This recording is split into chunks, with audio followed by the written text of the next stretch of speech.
joining us. Today's focus is, will Tesla open clubs in Germany and Austin to offset the lack of revenue from those facilities? This is Greg for Teslafaninsight. Thanks for joining us. If this is your first time, welcome. If you're a repeat visitor, welcome back. We also want to thank our Patreon supporters. Your support is always appreciated and makes a big difference in terms of the growth and viability of the channel. So today's talk is slightly unusual.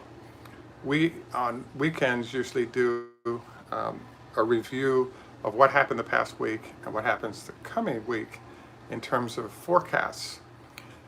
As you know, last week we got a nice upgrade for Tesla to $1,000 a share. More important than the upgrade was the fact that the analysts actually provided a really solid basis of revenue potential from the solar business that dramatically impacted the updraft of the stock. So I was pleased to see this, and for most companies, including Tesla, we're actually in the quiet period right now. So there's a requirement that they not say anything materially impactful to the stock within 2 weeks of earnings coming out. I think Tesla has managed to create its own unique quiet period, because after they announced the number of vehicles produced, it semi-creates a quiet period because you could affect the stock price big time even after that announcement as well. So what I wanted to emphasize today is that we chose our title of Tesla perhaps opening a strip club in Germany and in Austin, and the reason was revenue against earnings. One of the challenges Tesla is having right now is all of the new facilities being built will eventually add a lot of revenue to the whole situation. The problem that comes up though is that in between here and there, you have all the expenses but none of the revenue. So we could mention the battery plant is not producing at scale. There's no production because construction is only happening at the facilities in Germany and Austin. And if you open a club or a strip club, it only requires a few chairs and a stage and a DJ, and those guys could start making money off of it. So now we could actually see revenue and profit coming out of those places that won't come out of the places in the car business for another year and a half. I deliberately wanted to go down this lane because obviously there are a lot of rumors that are put out there by and about Tesla, and therefore we wanted to use our platform to put a rumor out there that actually made some sense. Now, if you look at everything that's going on, everything for the balance sheet is good based on the number of vehicles produced. All you have to do is multiply the average price of a Tesla vehicle, let's say $60,000 per car, times the number of vehicles sold, and that gives you in concept what the number is. Now, China is coming on strong. Their average per vehicle price is going to be lower, but we do have an increased Model Y production and sale in the United States, so that pushes it higher. So you might be safe to say 57,000 times 185,000 vehicles gives you a rough number for what the revenue was for Tesla for this quarter, but then you have to have energy and then losses related to investments in these facilities across the globe. So in my mind, there is a risk that Tesla's price could go down a bit.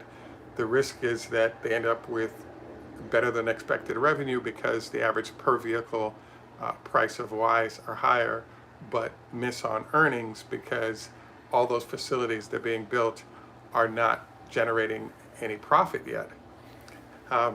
We should also note that obviously one of the things that's lurking right now is the fact that Elon likes state-of-the-art facilities, more efficient, produce faster, etc. But it's also interesting that you notice that a lot of the big companies often don't build new facilities. They retrofit pre-existing because it's a shorter time to delivering vehicles and therefore profit and revenue. So, and frankly, when they are doing stuff, they don't announce it like Tesla does so people can track it. We also could say that, hey, this is also part of Tesla's marketing process is you're constantly in the news in terms of what you're doing, and that gives you opportunities to be exposed to customers.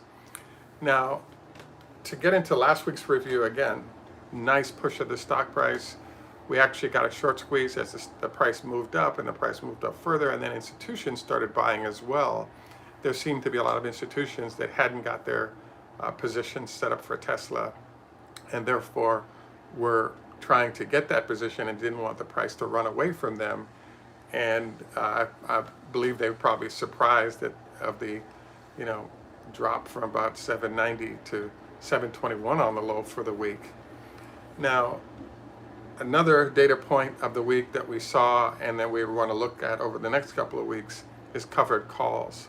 There were 43,000 of them as of Friday of this week passed, and the market makers did a good job of submersing the stock price of Tesla below 750 and almost got to the 720 number that we targeted, because there are 18,000 calls at that spot that they could have made money off of as well. They did not get it to pin there full time, but I think there are a lot of you that generated a good idea of, once you understand what the market makers are trying to achieve, how can you make money off of their objectives? For example, you could have bought puts against Tesla and sold them in the 725 range and made a lot of money in the process, as an example of how one could exploit. I got a number of questions regarding, well, how do they suppress the stock price? There's a lot of ways you can do it. We covered one of them, but the point is that it's semi-illegal, and if it's hidden how and when it's done, SEC really can't do anything about it, but it's still an easy capabilities for excellent traders and investors and really brilliant people that are all about Wall Street. The next thing we want to look at as a data point out for next week would be, how many calls are there at 800 next Friday? 37,000 of them traded this past week on the last day of Friday, and there are actually 20,000 of these that are out there. We expect that number to perhaps go higher. Basically, people are selling covered calls, which says Tesla will not go over 800 this week, and they're getting a premium, or they're getting paid for selling them. And if in fact the stock does get there and it goes over that number, then they have to, they get their in a covered call circumstances, you actually get your shares back, and you got the premium that you got for selling. But now if the stock is rising dramatically, the people who own the shares now are the ones that are making the increased value. So there is a risk there. This past week, 43,000 individuals or institutions said it's not going to go over 80,000. Next week, 20,000 are saying that. And I think that's at less than half the number. That's a sign that the market thinks there's a decent chance it's going to go over 800. I would agree. There's the big determinant for the week coming up is, this is when the analysts have to make their statements pre-Tesla's announcing, because this is where they make their money. It doesn't take any brains to take all the final numbers and make a decision.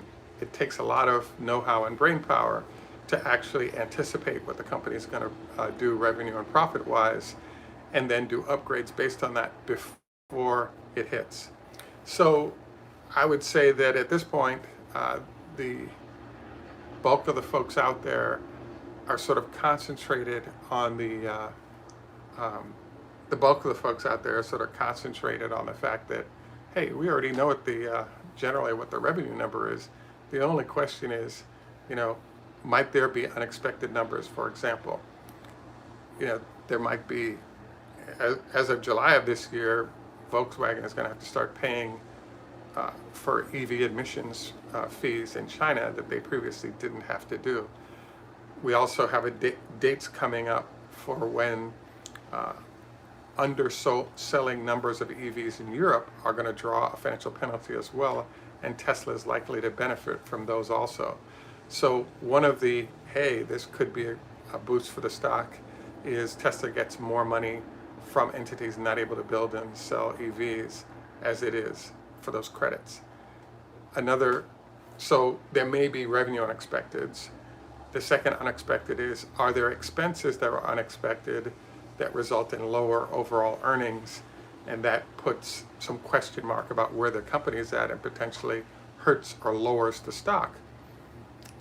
I kind of don't see this being a huge issue because if we look at last quarter, Elon had a sneaky reason, we think, why he missed earnings, even though revenue was better than expected, and that was, one, all the projects we just discussed that are in development right now that are not generating revenue, and two, it seems clear that the extra 5,000 cars that they delivered this quarter were actually produced in last quarter of last year, but only could be added to revenue or profit this year. So there's pretty good reasons. So the initial reaction of the market when they missed earnings was to drop, but the large institutions sort of popped back in and started buying because the core logic of the company was still sound. So I'm expecting this week to see choppy trading related to whether or not they get the upgrades from the analysts as we head into this. I'd have to say that another sort of data, so that's my expectation. I expect us to be up the first couple of days of this week as usual. Towards the end of the week, I expect us to be down to the tune of down, I would say, at least, probably into the 720s, the high side, the 780s or 790s. If we get an upgrade or two from major firms, we could end up in the 800 plus zone. And I think the sale of covered calls illustrates that fact in terms of the declining number of them, even though there are a lot of them out there for those who want to look at that. I would say that this is a good time for Tesla above 750 to actually pick up some safety puts, meaning, a couple of puts in the 700 range out 3 to 6 months wouldn't be a bad deal, because if you have a large portfolio of millions of dollars and the stock drops 50 to 100 points next week or heading to earnings, you actually get paid back your money and you don't have to sell your shares. So that might be something to keep in mind as well. So in general, I would say that clearly the market is focused on Tesla stock and what's going on with it. And we kind of saw this in this past week, highly volatile, some short squeezing happening in the short term and helping boost stock price. And I think as we get into next week, we're going to see a similar situation, especially if we get an upgrade. As we've discussed numerous times, up on Mondays and Tuesdays, and then sliding down and dramatically so by the time we get to the end of the week. The only other variable I would say would be worth keeping an eye on is if we start seeing an increase of the number of 800 calls as the week progresses, I really think it's a good time to expect the downdraft in the stock price, because those who sold those large numbers of calls want to make sure the stock price doesn't cross 800 and will do everything they can to force the stock price south prior. So I think we're in the challenging trading zone for Tesla. There's a lot of action that's going to happen heading into earnings, and I really think Tesla's a $900 stock, and it's lurking in these low numbers for not a lot of good reasons. And once those August 26 numbers come out, or April 26 numbers come out, we're going to see a well-run company that's doing extremely well with a lot of demand for their products. One other variable that I think is going to sneak up on Tesla for this week is Elon just announced that they're going to start doing production of Model Ys at the Austin facility before they start producing Cybertruck. And this is towards the end of the year. I think this is kind of good news. Number one, we know production is going to come out earlier from that facility. But number two, I actually think that what it shows is the kind of demand there is domestically and globally for the Model Y, and that they're not just going to wait until it's finally ready in Germany. They're going to start pushing cars out there to try to fill up the market space with as many of their cars as they can, because the more vehicles that are out there, the larger the relationship base is for the company, and those relationships lend itself to large numbers of other people sort of jumping onto the Tesla miracle, and that enjoyment begets more people doing so. And this is highly necessary heading into more vehicles being delivered by competing entities. So I would say that this week should be mildly up for Tesla. Would not be surprised if there were some pullbacks after any increases to avoid crossing that 800 barrier. But if Goldman and a couple of analysts give it a boost, we could easily end up above 800, 850-ish, as large institutions get nervous about missing the ride, as the company does very well. Kind of what in the realm of what we saw this week also. Again, Tesla is not opening any clubs, but the general idea is, I think one of the only limitations to the stock doing very well this week is just this phenomenon of, how many different places are they building that's not generating any revenue, but all the expenses related to construction are there. And so that's the big sort of concern that's lurking currently. We look forward to your constructive comments on this. Don't forget to like and subscribe. We also have some SpaceX shares if there's interest. Any rate, this is our switch to our usual health tips. I actually had an encounter with one of my distant cousins, I guess second cousins, this week at a family event, and she's a physical therapist. And one of the things she talked about is, as people age, they lose flexibility, and that big time affects their health and the nature of the work that the folks in the physical therapy space do. So I'll ask her more about stretching, things we should be considering, but I wanted to note this to you as one of our health tips for the day. As usual, we wanted to encourage you to consider 5-2 or other fasting diet. Also wanted to encourage you to consider not going to bed within 4 hours of eating, minimum 2, let the food digest so you don't have acid up in your upper respiratory area. Also wanted to encourage you to limit fried foods to once a week, reducing the chance of type 2 diabetes in the process. We also wanted to encourage you to don't forget your 25 leg lifts every day to strengthen the quad muscles, reducing the chance of knee issues. And I'm actually going to do mine right now, and make it an interesting day as a result.